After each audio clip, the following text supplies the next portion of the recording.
You Booked It, episode 94. Hey, entertainers and performers of the world. I'm your host, Dane Reese, and welcome to You Booked It, where I chat with inspiring entertainment professionals 7 days a week. By digging into their journey, we're going to discover everything you need to do to have a successful entertainment career. You know, because training usually skips that part about how to actually make your skills work for you in the real world. Fellow entertainers, my drive here at You Booked It is to share the inspiring and incredible journeys of successful entertainment professionals. We're here to support your journey. So go to youbookeditpodcast.com and join the You Booked It email community, where we dig deep into truly actionable things you can be doing right now to book that next audition, submission, or gig. If you enjoy this free podcast, please show your support and search for You Booked It on Apple Podcasts or your favorite podcast app, where you can subscribe so you don't miss an episode, leave a rating, and review. And now, let's do this. All right, let's get started. I am excited to introduce my guest today, Chelsea Phillips-Reid. Are you ready for this, Chelsea? I am so ready. All right, Chelsea grew up in Oak Ridge, Tennessee, where she began performing as a child with Dolly Parton at Dollywood. After performing at multiple theme parks, Chelsea toured internationally as Jenny the Music Teacher with Sesame Street Live. She was also a featured vocalist with Celebrity, Princess, and Carnival Cruise Lines. Favorite roles include Pam in 50 Shades the Parody, Faye Apple in Anyone Can Whistle, and Rosemary in How to Succeed in Business. Chelsea was a featured singer in Vegas the Show, and before the apocalypse of 2020, Chelsea starred as the MC of Channing Tatum's Magic Mike Live. Chelsea, that is a quick intro of who you are and what you've done, but why don't you tell us a little bit more about yourself? Okay, well, I also have shiny brown eyes and a sparkling personality. I love pina coladas. No, I think that's pretty like that's the bread and butter. I grew up in a small town in East Tennessee. I started performing when I was really young. My husband and I moved to Las Vegas. We are about to celebrate 1 decade in Las Vegas. We moved here almost 10 years ago, and now we call Las Vegas home. This is, I think, where we're going to be for a long time. We really love it here. And I just feel really lucky to be doing what I'm doing, that I'm a working actor. Beautiful.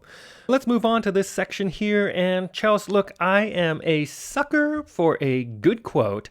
What is your favorite quote you'd like to share with everyone? Oh man, Dane, you were asking the hard questions. Oh, yes. I was talking to my husband, Steve, earlier about this, and I was like, gosh, this is a lot of pressure. One quote. This is like the one quote to end all quotes. And he laughed and he said, I think I know which one you should choose. And I knew exactly what he meant, because it's cheesy. And I don't know if you have a nerd alert Hey, I love on it this all. podcast, but yeah, it's a quote from Star Wars. And All it's right. the classic Yoda, do or do not. There is no try. Yeah, I love it. Yeah, and can you expand on that, on how you've incorporated that into your career and your life? Sure. Well, I mean, I think about that all the time because you hear this word a lot lately, imposter syndrome. A lot of people feel like they don't really belong, or they don't deserve the success they've received, or they're like a fraud, or somehow people have figured it out and they haven't quite figured it out. But the reality is, all of us are just doing the best we can. And you just have to keep trying. And I know we're going to talk about this later, about like things that have served me in my career. And one of the things that I always say is yes. And even if I have to make it up as I go along, I think the worst thing that can happen is that someone could just say, oh, no, thanks, or whatever. But if you don't try, you'll never know. So I just feel like, for me, that quote from Master Yoda just reminds me that ultimately you just have to try to do it. And maybe you will fail, but maybe you'll succeed, and you'll never know unless you try. Absolutely. I absolutely love that. And I love that you said, look, I got to just say yes. And sometimes I don't know exactly what I'm doing, or I'm just figuring it out as I'm going along. But the point is that you did say yes. You put yourself out there. And really, that's the only way we grow. Absolutely. And I feel like every time you are like rejected in an audition, or you don't get that part, or something like that happens, it's just a vehicle for growing and changing, and ultimately can lead to something better. Absolutely. And let's move on to this section. And Chelsea, of course, you are an entertainer. I am an entertainer. And I think that you'd agree that this industry can be one of the most subjective, brutally honest, personally emotional industries either of us have probably ever experienced. And you know as well as I that in order to create and have a successful career in this industry like you're having now, takes a lot of dedication and hard work. And while, yeah, there is an outrageous amount of fun and excitement being an entertainer and doing what we do, there are also our fair share of challenges, obstacles, and failures we are going to experience and we're going to have to move forward through. So tell us, what is one key challenge, obstacle, or failure you've experienced in your career, and how did you come out the other side better because of it? I hope everyone has 75 hours because I feel like there are just like endless stories of things that happened that were devastating or hurtful, or you thought, like, this is it, I will never work again. But one thing, again, that came to mind when I read through this question was when you actually have a job and how wonderful that feels to have that employment. And sometimes you get benefits, and then you're like, wow, I am doing great. But then making that choice to leave guaranteed employment to try something new is one of the hardest things I think we can face in our industry, but ultimately something that serves us so much in the long term. And I know for me, one of those decisions was leaving cruise ships. So I worked on cruise ships for quite a while. I didn't always do back to back contracts, but I would work on a ship and then I go back to New York and audition, and I go back on a ship because I desperately like needed money and I was eating like canned beans. And so then I would like go back on a ship. And it's so funny. My friend called ships golden handcuffs because most people that work on ships, you're in your early to mid 20s, and then they're paying you really well to work in these really incredible shows. And for me, I was a singer on ships. So we didn't have like extra crew staff duties. You have your own cabin, you have guest status, you're treated really well. You work maybe 3 times a week. So it's just to make that decision to say, I can stay here. And that's wonderful. And I have a lot of friends that have stayed on ships for like 20 years. But making that decision to say, well, actually, I want something new. I want a different challenge. And it goes back again. This podcast is going to be all about Yoda. It goes back to that quote of ultimately, if I don't try, I'll never know. I'll never know if I could have done something different or spread my wings or, yeah. So making that decision to leave ships was really difficult. And ultimately, I'm so glad we did because we moved to Las Vegas with 5 suitcases. We knew a couple people, but not like really well. And we just got incredibly lucky and we worked really hard. And so we moved here. My husband is from London. He initially couldn't work because of immigration. Dane, I don't know if you've talked about this before, but I worked as a bevertainer, which is one of the most challenging jobs in Las Vegas, that you are a cocktail server. And then once an hour, you like scamper like a little baby squirrel on top of a stage that's on top of slot machines. And then you have to sing to the people you're serving drinks to. I did that for a year, just saving every penny. And then ultimately, I then got a show and then I started working really consistently. But again, taking that first like leap of faith of saying, okay, I'm leaving something I know and a company that likes me and wants me to continue working here to step off into the unknown. It's a huge risk and it's really scary, but one I think is so necessary to take. Yeah, I could not agree more with you. And like you said, you're really talking about that conscious decision to leave versus your show closes and now you're like, oh, now what do I do? And Right. to really be proactive about that and take that step is so challenging. But it's also something that I believe there's a lot of entertainers, and maybe you can categorize entertainers into two categories of people that really they want to entertain, but they also want more of that stable paycheck, which is not necessarily the most common thing within the entertainment industry as a whole. But once they get a show, they're happy to stay in it or stay with that company for as long as possible. If their career allows it or if the company wants them still, then they're happy to stay in that contract forever and ever, which is a great place to be in if that's you. But then there's other people that are like you, like myself, that want that new challenge, that new experience all the time, that constant growth into the unknown. And I feel like that there's these two groups of people. Both are good, Yeah. and it just depends on what it is that you want out of your career, but also to know that it's totally cool to leave something that's good and go explore the unknown because that good thing's still going to be there.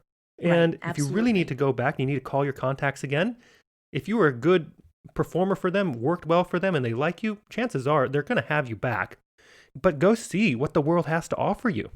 Yeah.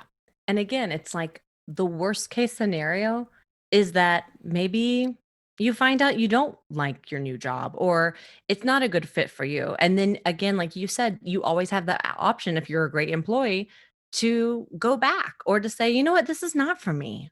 I actually have a passion to be a librarian. And then you can do that. Like that's the amazing thing I think about life is that there's and I can't think of it perfectly, but there's this great quote about you're never too old to dream a new dream and start over. Oh God, I'm butchering that so bad. But yeah, and I love that you always have this opportunity to reinvent yourself, to try something new.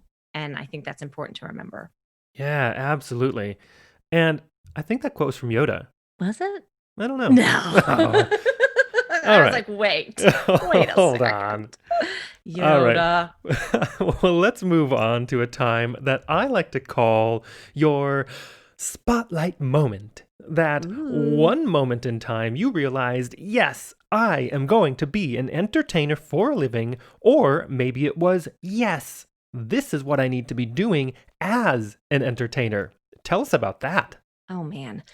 Again, I mentioned it earlier. I started working when I was really young, and I was just one of those kids that my mom actually has it written down in my baby book when I was around 2. She said, "Chelsea, what do you think you're going to be when you grow up?" And apparently I went, "An actress, of course."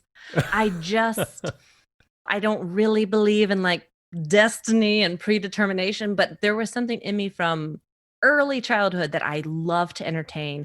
I love to get a laugh. I like wore tap shoes around the house. Like I was just ready to be like, you guys want to hear a song from Annie? Like I would like to publicly apologize to my sisters and my family. But I think that moment for me is when I booked a really big job as a kid, which was you mentioned earlier. I worked with Dolly Parton. I was in her Christmas show at Dollywood and working with her, being with someone that operates on that level of success and entertainment. And I just felt instantly like at home. And I just felt like even in my, like, I think I was 11, my 11-year-old brain, I was like, oh yeah, this is what I want to do. Like sitting around at rehearsals, getting ready to perform, just the feeling of nervousness and excitement. I knew that this was something I wanted to continue forever. And then I got paid. And I was like, wait a second. You're going to pay me to do this? And actually, it's funny because my mom, she sends it to me every year on my birthday, but I took pictures with like my paycheck because I was like, they are paying me $100 to do a show that I would literally pay them $100 to do. So that was really it. That was my moment was working it with Dolly Parton and just feeling like that was truly my destiny. Oh, I love that story. And so Oh, amazing that you thanks. got that experience to work with such a legend as well. Totally. And I feel like that, and I know we're going to talk about it later about like things you learned along the way. That to me was such a lesson because to see someone like her work, to see how she treats other people. So, first of all, Dolly Parton is a saint.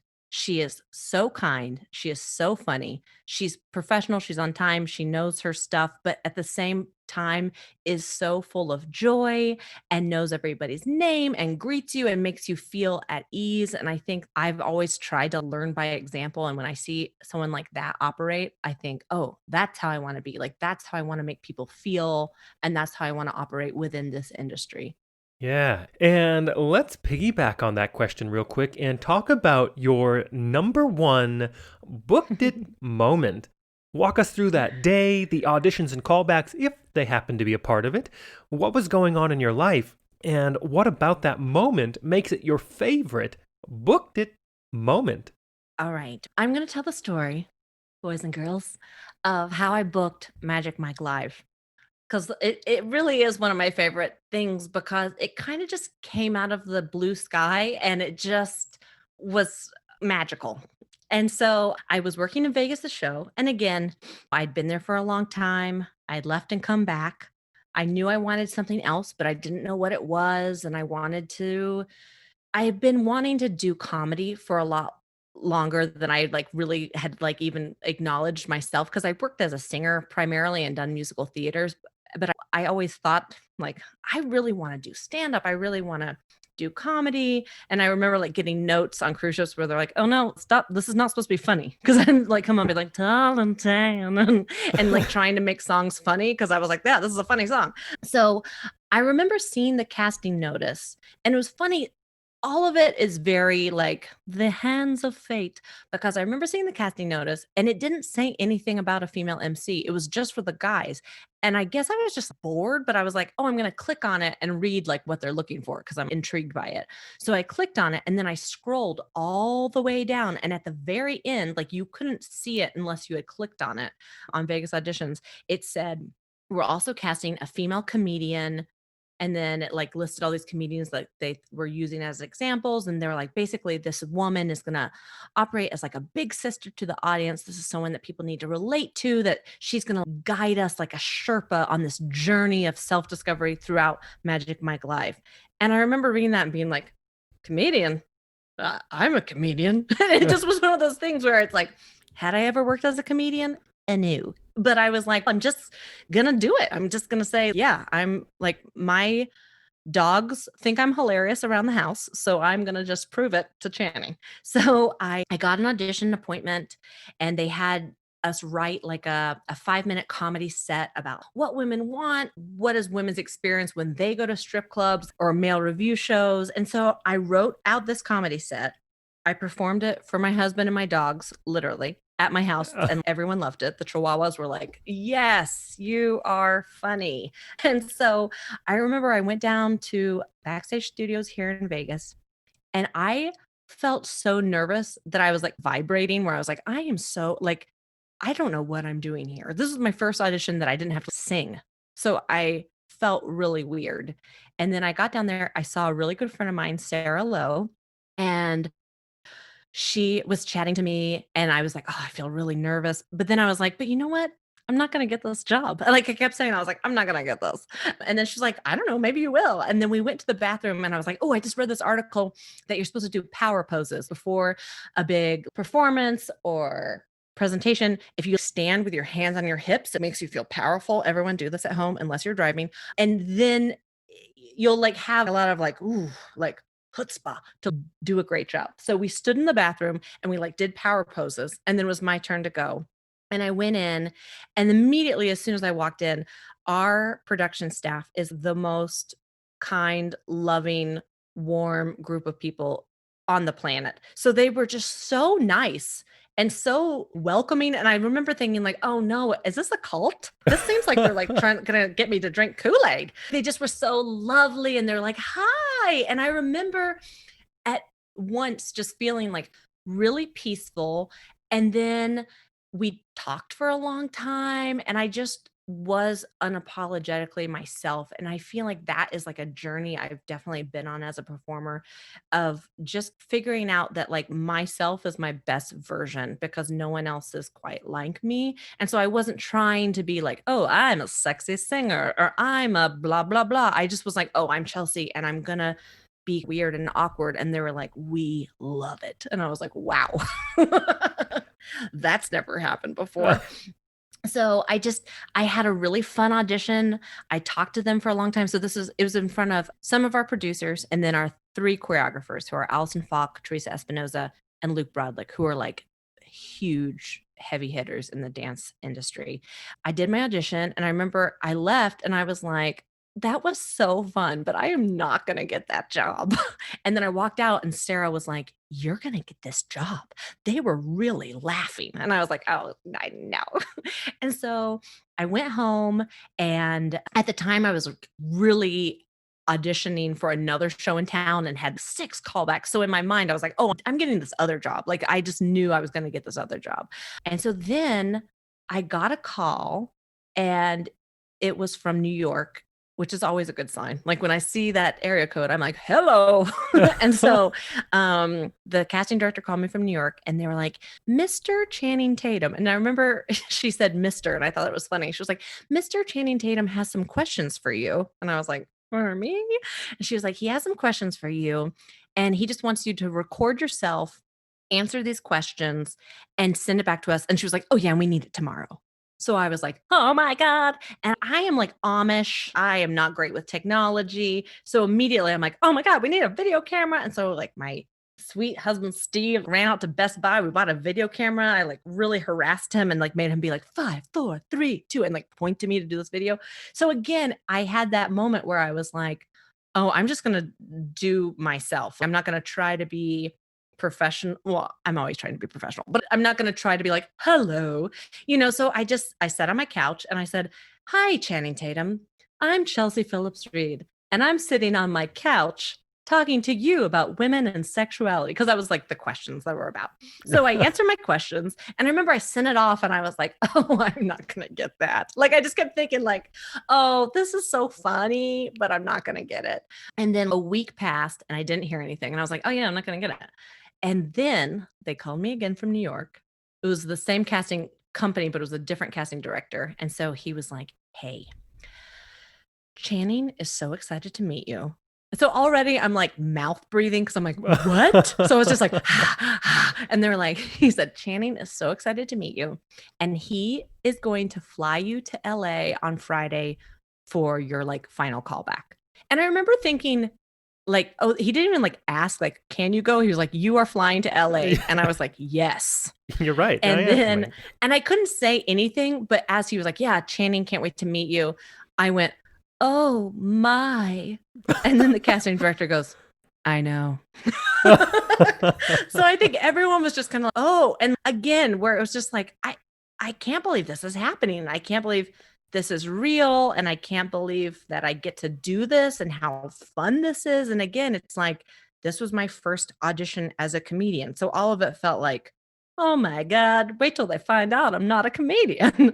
So then they flew me to LA and I flew into Burbank. And I remember like I got there super early. My appointment wasn't until 1 in the afternoon, but my flight was pretty early. And I remember like really starting to like feel super nervous. And I like cried a little bit. And then I got like, I think I wore myself out from all my emotions. And then I was like, okay, you're going to do that. So I remember like putting on my makeup in the bathroom mirror. And then I got in my Uber and I went. And then my last audition, my callback was just chatting with Channing Tatum. And again, just like our choreographers, he is the most like loving, kind, generous. Like you just meet him and you're like, oh, I love you. And I just remember just again thinking like, this is so much fun. And I don't think I really knew at that moment I was going to get it. But I just remember thinking like, oh, I'm so glad I got to do this because this has made me feel so good. And I was in a place that maybe I wasn't feeling great about our industry and what I was doing career wise. But I was like, this was so nice that I got to experience this. And then I flew home that night. And then they called me and offered me the job. That is amazing. Thanks. Such a great story. It just was one of those nights. I think my husband was still working night shift, so he like wasn't home. My family's on the East Coast, so I called a couple people, but like no one answered my call. Yep. So I was just like alone in my house, like I booked it. I did it, everyone. And my dogs were like, "Yep, you did it." Yeah, and so it just was such pure joy, and I feel again like the luckiest person on the planet that I got to have this experience and I get to work in this incredible environment. That is amazing. And you know what I also really love about that story is that I guess let's even back up from when you were talking about working with Dolly Parton to booking this show and that entire creative team to Channing himself, how everyone was so lovely and so nice, but so professional at the same time. And right. I think that's such a huge takeaway from that story as well, because I think we also put in our minds that people are these scary people and super businessy and super cutthroat. And maybe there's a handful of people out there that are like that, but really the truly successful people are wonderful, lovely people. Yeah. Because it's hard to become successful if you're not nice to people. Absolutely. Absolutely. Huge takeaway to see that come to fruition. All these wonderful people working at this incredibly high level are these lovely people. Yeah, absolutely. And I don't know what it is, like why people think this way, but I feel like sometimes people think in order to be successful, I need to be like cold or cutthroat. Or there's another quote I love that says, like, you don't have to blow out my candle to make yours burn brighter, where it's you view everyone as competition. But the Right. reality is that's not true. Everyone can be talented. Like, it doesn't make me less talented for you to be talented. Ultimately, we can all work and love this industry simultaneously. And I think that's so awesome. And again, like you said, you will meet those handful of people that are not kind or use their power like for good or for evil, not for good. But the ultimate takeaway is that so many people that operate on such a high level in this business are just lovely human beings because people want to work for them. And people, like you said, they want to continue to come back to them and work with them again and again with different projects because of what kind of people they are. Yeah, absolutely. Absolutely. And again, what a amazing story. I love that Oh, booklet story. thanks. And let's take a moment to talk about the present. What projects are Okay. you working on now? What are you looking forward to? And it's a crazy, weird time. We are amidst this global pandemic. How do you see the entertainment industry moving forward in the next couple of years? Oh man. Dang, these are the hard questions. I know. Yeah, everybody, I am not working. Obviously, every show in America is closed at this point. I do feel very positive that Vegas will be back, maybe in a little bit of a different format, but I know how important shows and live entertainment are to the city. So I feel like so many people are working so tirelessly to make sure it comes back. Um, so I was in a weird position too, because Magic Mike Live is actually moving. So we were at the Hard Rock for 3 years, but then the Hard Rock closed, is becoming a Virgin property. So we are moving to the Sahara. So they're actually constructing this brand new, incredible, state of the art space for us at the Sahara as we speak. So I know Magic Mike Live is set to reopen spring 2021. Fingers, toes, eyes crossed that everything keeps moving forward. People, wear your masks, stay at home. Come on. But some of the things I have been working on, I do have an agent in LA. So before things got super freaky with the pandemic, I'm trying to work more in TV and film. I'm auditioning for a lot of shows, and I also love hosting. So I'm just continuing to do that and hoping to merge into that world from live entertainment to TV. And also, I have joined the world of podcasts as well. All right. I know, I'm copying you. Not really. No. So my dear friend Sarah Lowe, and she's just an incredible woman. She was the dance captain of Jersey Boys here in Vegas for like 9 years. She's worked all over the place. She and I had talked like years ago. Wouldn't it be so funny if there was a podcast about all the weird side hustles that entertainers have? Because the reality is everyone that works in this industry, there's always a down period. There's always like a time in between shows, in between contracts, where all of a sudden you're like, okay, I'll wear that costume for $100. And you have these jobs. So we are launching our podcast that's called The Side Hustle.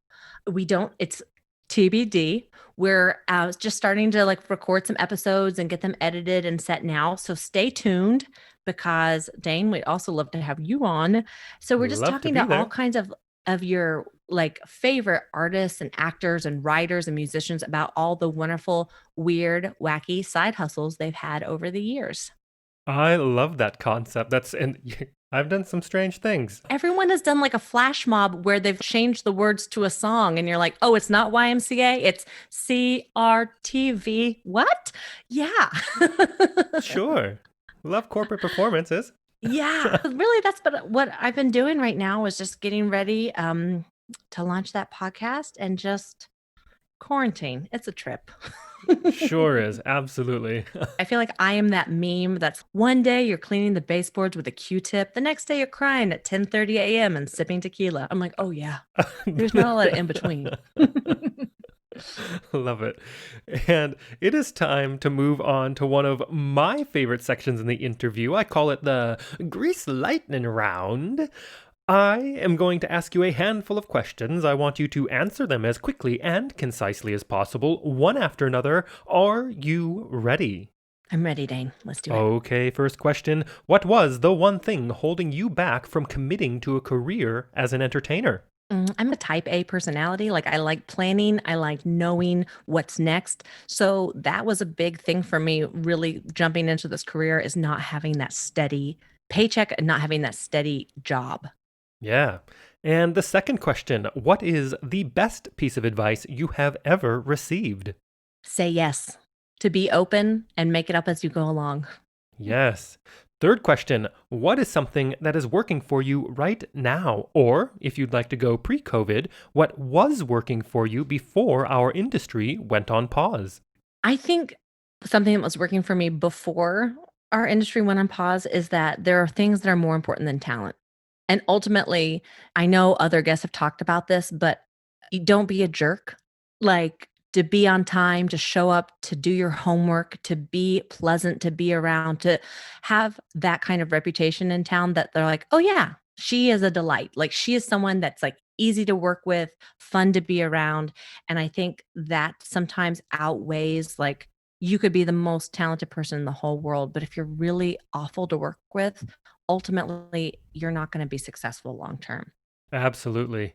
And the fourth question. What is your best resource? Whether that is a book, a movie, a YouTube video, a podcast, technology, something like that, that you found is helping your career right now. I feel like this was a tough one for me, but what I really think more than anything is to keep your ears and eyes open, to be observant, especially when you're coming into a new job and a new environment. I know all of us are like loud and boisterous or whatever, but I think it's great sometimes to really read the room and really understand that you are a cog in a machine. And so to really, like I said, be observant and figure out how you fit in and how you can help the whole, like how you can help the entire production. Yeah, absolutely. Absolutely. And the fifth question. If you had to start your career from scratch, but you still had all the knowledge and experience you've collected from your career in this industry, what would you do or not do? Would you do anything differently or would you keep it the same? Eesh. This is a question. I know this is rapid fire, but I'm not rapid fire. I'm long winded. Um, this is such a hard question in general because I play that game with myself just like in life. But ultimately, I don't think I would change a thing because every experience I've had, every job I've had, every rejection I've had, every bad thing that's happened in a show where I feel like, oh, I don't think I want to do this anymore. Ultimately, it led me to where I am now, and everything makes you learn and everything makes you grow. So ultimately, I don't think I'd change it. Great. And the last question. What is the golden nugget knowledge drop you've learned from your successful career in this industry you'd like to leave with our listeners? Go to law school. I'm joking. I think my golden nugget is that there's no finish line. I think when I was younger, I thought, oh, if I like book this show, then I'll be like, I made it. I am successful. This is it. But ultimately, you just keep learning, you keep getting better. You always are growing and changing. And like I said, I had only worked as a singer. And then I was like, I really want to do comedy. And then I got this opportunity to work as a comedian. And then I got that opportunity because I said yes. And I got that opportunity because I just said, you know what? I'm going to like take a step, even though I don't see the stair. And so that's my golden nugget to everyone is just to keep trying. Yeah, and I love that you said there's no finish line because that's exactly how I can relate to every peak throughout my career. Because as soon as I did it, as grateful and wonderful as that peak is, you go, great, did it. Now what do we do? Right. What's the next thing? How do we do something cooler, something better, something bigger? Always. Yeah, totally. And you look at people that are even so successful in our industry, where it's just because you've been on a TV show, it doesn't mean like you are set for life or you will always continue to work. There's plenty of people out there that have been on Broadway and on TV and everything else. And ultimately, you're still auditioning with them. I mean, I went to an audition in Vegas and a real life Disney princess walked in. That's actually a funny story. I was auditioning for something, and I think I can say her name because it's a wonderful story. But oh, and now I've blanked on her name because that's what kind of person I am. The woman that was the voice of Belle walked into my audition, and I was like, yep, that's happening. Wild. Yeah. So again, it's just because you've had this opportunity to be like, you're the voice of a Disney princess. It still means in a couple years or months or weeks that you're auditioning for your next job. It doesn't end just because you've achieved a certain level. Yeah, such a massive lesson there. And to wrap up this interview, Chelsea, it is time to give yourself a plug. Where can we find you? How do our listeners connect with you? Is there anything you want to promote? All right. Check me out on Instagram. It's at Chelsea Phillips-Reid. I have hilarious videos, mostly featuring my dog and also my 4-year-old niece. And then also check it out. I'll keep you guys posted on Instagram of when the Side Hustle podcast is going to launch, because I think it's going to be a lot of fun and we'd love for you guys to take a listen. Absolutely. And for everyone out there, I have put the link to her social media in the description of this episode so you can easily connect with her. Chelsea, thank you so much for taking your time to be here today. It's been such a pleasure to talk with you. Thank you, Dane. It's been so fun. Thanks for having me. Thank you so much for joining us today. My one call to action for you is to go to youbookeditpodcast.com and join our free email community, where we dig deep into a continually growing resource of truly actionable things you can be doing right now to help advance your entertainment career. Don't miss an episode. We have a new guest 7 days a week. Search for You Booked It on Apple Podcasts or your favorite podcast app and subscribe today. All the best to you. We'll see you tomorrow.